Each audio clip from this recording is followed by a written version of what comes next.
ពួកយើងត្រូវចាប់ដៃគ្នាសាងគ្រួសារចង់ឃើញពេលអូនស្រវឹងចារឹកអូនដូចកូនក្មេងរវីចង្កេះយ៉ាងនឹងឲ្យបងក៏ដល់រឿងផ្សេងអារម្មណ៍នេះក៏ទប់លេងចូលអង្គុយលេងនឹងចង់ទេង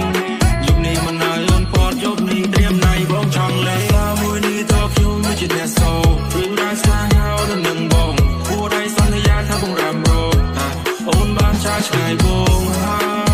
យទៅអូនទៅលេងត្រឡប់ក្រោយទៅ